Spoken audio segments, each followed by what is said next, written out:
नाज़रीन, अवामी न्यूज़ में ख़बरनि जो सिलसिलो जारी है। इन वक्त असीं तव्हांखे ख़ैबर में ख़बर ॾींदा हलूं त मटियारी ज़िले अंदर खंडो रोड स्टाफ वेझो शहीद आफ्ताब आलम शोरो हाउस ते फ़ख्रे एशिया क़ाइदे अवाम शहीद ज़ुल्फ़कार अली भुट्टो जी 93 सालगिरह जो केक काटियो वियो।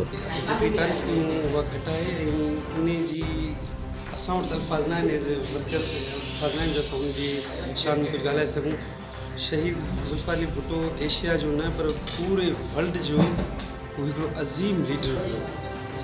तव्हां हिस्ट्री ॾिसो, शहीद ज़ुल्फ़कार अली भुट्टे जी जेके हुन पाकिस्तान जे लाइ जदोजहद कई आहे, जेके 4 या 4.5 साल में या 5 साल में हुन जदोजहद कई आहे, कहिड़ा हुन मनसूबा ॾिना आहिनि।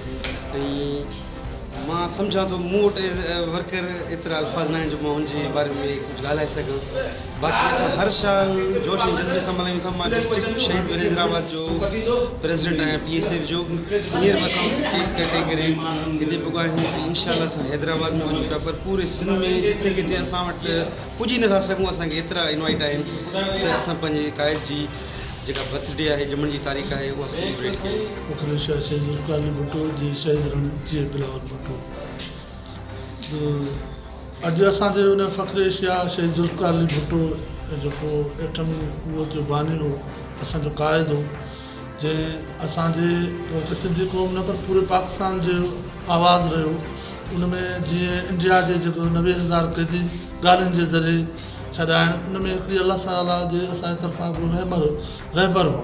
पर उनमें असांखे फ़ख्रु आहे, असां उनजा मेंबर आहियूं, कारकुन आहियूं, वर्कर आहियूं। असां हर साल उनजो ॾियारो मल्हाईंदा आहियूं। उन लाइ छो जो ज़िंदा क़ौमूं हमेशह पंहिंजनि शहीदनि खे यादि रखंदियूं आहिनि।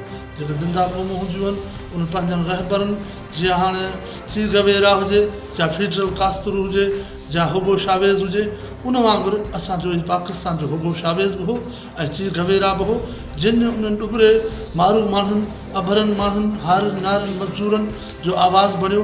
ऐं हुन चयो त पाकिस्तान जी जेका क़ुव्वत आहे, पाकिस्तान जी जेका ताक़त आहे, पंहिंजी शहीद राणी पिंकी खे बि चयो त उहा अवाम आहे। अॼु जेको आऊं हिकिड़ो नंढड़ो वर्कर थी करे हिन मनसब ते बीही उन शहीद लाइ ॻाल्हाए रहियो आहे, त इहो बि उन शहीद जे क़ुर्बानी जो तससुर ऐं तवसुस आहे। न त तव्हां पाण उन्हनि खे ॾिसी सघो था। शहीद ज़ुल्फ़कार अली भुट्टो जेके माना उनजे शाह फैसल जहिड़ा दोस्त ऐं फ़लस्तीन जे यासिर अरफ़ात जहिड़ा दोस्त हुजनि, त तव्हां पण जिन जा दोस्त अहिड़ा हुजनि त उहो शहीद पाण छा हूंदो। अॼु हिकिड़ो मुबारक ॾींहुं आहे, असांजे लीडर जे पैदाइश जो ॾींहुं आहे ऐं असां अॼु उन सिलसिले में सभु दोस्त यार गॾु थियासीं। पहिरीं ॻाल्हि आहे त अॼु जेको हीउ मुल्क पंहिंजो सिर मथे कयो बीठो आहे, उहा कंहिंजी महिरबानी, उहा शहीद ज़ुल्फ़कार अली भुट्टे जी महिरबानियुनि सां। अॼु असां ते को बि वॾा असांजा मुल्क पाड़े में दुश्मनी आहिनि, पर असां ते पहिरीं नथा ॾिसी सघूं। पर पोइ हीउ मुल्क अहिड़नि माण्हुनि जे हवाले करे छॾियो अथनि जो तरक़ीअ मां वञी मुल्क किथे अची पहुतो आहे। त पहिरीं त मुल्क जे हालातनि खे ॾिसणो आहे, ऐं जेका हींअर जिदोजहद हले पई, ऐं उहो ई जेके दुश्मन अनासर अची वेही रहिया आहिनि, जेसिताईं इहा शइ ख़तमु न थींदी तेसिताईं को बि मसइलो हल न थींदो। साईं जियालात वीचारा सदाईं ॾुखनि सूरनि में पार्टी सां गॾु हलंदा आहिनि, उन्हनि खे तकलीफ़ूं बि ईंदियूं आहिनि। थोरी ख़ुशी मिलंदी आहे त उन ते घणो ख़ुशि थींदा आहिनि। बाक़ी साफ़ी हज़रातनि सां बिल्कुलु उन्हनि खे प्रॉब्लम आहे जो इंक्रोचमेंट जे करे हुननि जी प्रेस क्लब टुटी वई, ऐं असांजे चूंडियल नुमाइंदनि ताणी इहा ॻाल्हि पहुतल बि आहे।